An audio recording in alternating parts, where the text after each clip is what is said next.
दिल्ली के model town ward से DSG-MC के पूर्व सदस्य हरप्रीत सिंह कोहली और कुंवर सिंह आनंद, मंजीत सिंह रेखा क्षेत्र के प्रमुख व्यक्ति अपने सैकड़े सहयोगियों के साथ जागो पार्टी में शामिल हुए। इस अवसर पर मंजीत सिंह रेखा ने कहा कि मैं संतोख सिंह जी के काम से प्रभावित होकर जागो पार्टी में शामिल हुआ हूं। अपने पिता संतोख सिंह जी के नक्शे कदम पर चलते हुए मंजीत सिंह ने दिल्ली और दुनिया भर में सिखों की परवरिश की। मंजीत सिंह जी के ने यह भी कहा कि दिल्ली के लोग जागो पार्टी को पूरा समर्थन मिल रहा है।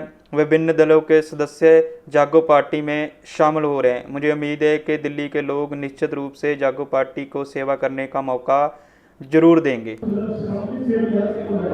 ਕੀ ਕਹਿਣਾ ਚਾਹੋਗੇ ਤੁਸੀਂ ਪਾਰਟੀ ਜੁਆਇਨ ਕੀਤੀ ਜਾਗੋ? ਵਾਹਿਗੁਰੂ ਜੀ ਕਾ ਖਾਲਸਾ ਵਾਹਿਗੁਰੂ ਜੀ ਕੀ ਫਤਿਹ।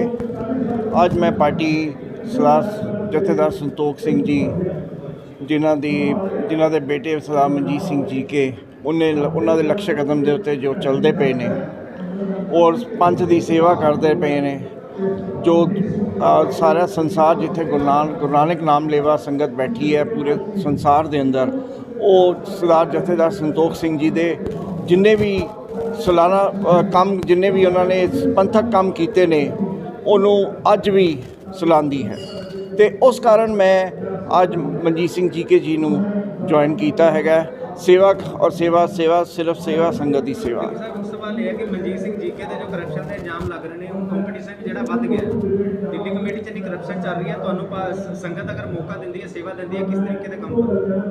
देखो जी, आप जी यह गल जो करप्शन की गल कर रहे हो, वो करप्शन की इल्ज़ाम सरदार मनजीत सिंह जीके के उत्ते जो 2013 तो लैके जिन्होंने 2018 तक प्रधानगी की है, जो बंदे इन्हां नाल सन वो अज भी सीट के उत्ते बैठे हुए ने।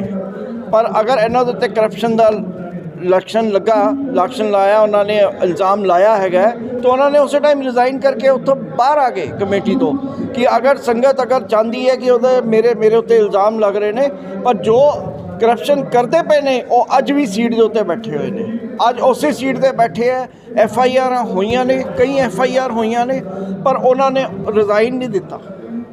जेकर संगत तुहानूं सेवा दिंदी है, रिकी साहब किस तरीके की सेवा करोगे? संगत की सेवा जो जिवें भी साडे प्रधान साहब जिवें कहणगे असीं उस तरह की सेवा करांगे, पर अपने एरिए विच जो भी मासूम संगत जिन्नी भी संगत मेरे 84 रॉयट्स के मेरे काफ़ी परिवार हैगे ने साडे एरिए के अंदर, उन्हां दी पहले भी सेवा होंदी रही है। जब मैं इलैक्शन लड़ी सी 2007 तो लैके 2013 तक मैं मैंबर रहा, तो बाकी होर जो सेवा स्कूल की सेवा होर अपना की कहते हैं राशन देने की, विधवा बीबीਆਂ ਨੂੰ राशन देने की सेवा, होर जो सेवा मिलेगी वो करांगे। और सब तो वड्डी सेवा जिहड़ी असीं करनी है वो हैगी है बाला साहब गुरुद्वारा साहब की और बाला साहब हॉस्पिटल की, सॉरी, तो वो असीं सेवा निभानी है। ਉਹਨੂੰ कंप्लीट करके असीं सारी सेवा अपनी संगत दे सेवा विच ਝੋਲੀ पानी है। ਅੱਜ मॉडल टाउन इलाके दे विच बहुत वड्डा प्रोग्राम इत्थों सर मनजीत सिंह रेखी, कुंवर सिंह आनंद और कोहली साहब, इन्हां सारिਆਂ ने प्रोग्राम लिखिया और इन्होंने मैनू बुलाया। और तुसीं देख सकते हो कि ये ऐसा माहौल है इत्थे जिहड़ा आने वाले समय की दस्तक दे रहा है। मैं इन्हां दा धन्नवादी हाँ। कौम प्रति जो मुश्किलां ने जो असीं अगे कीता, जो साडा 70 साल का इतिहास है, जथेदार संतोख सिंह जी तो लैके अज तक का 1950 तो लैके 2021 तक का जिहड़ा इतिहास है, वो इतिहास मैं सारे आगे रखिया। और जिस गर्मजोशी नाल इत्थे सानू हुंगारा मिल रहा, मैं समझदा कि आने वाली दिल्ली का रिजल्ट की तस्वीर इत्थों बिल्कुल क्लीयर हो रही है। मैं सारिਆਂ ਨੂੰ इस गल का वायदा दिंदा कि जागो पार्टी जिहड़ी है वो हमेशा असूलों ਲਈ लड़ी है, कौम ਲਈ लड़ी है। कौम करके शहादतां पाईयां ने साडे परिवार चों, अगों भी तैयार है, कौम वास्ते ही काम करांगे। जिस तरीके का माहौल चल रहा है सर, इसके बारे में क्या कहेंगे? आरोप लगाए जा रहे हैं। मैं समझता हूँ कि मैं तो 2 साल से बाहर हूँ, इस्तीफ़ा तो मैंने दे के निकला था, इन्होंने तो इस्तीफ़े नहीं दिए। सरसा साहब पे 2 FIR हो गई हैं।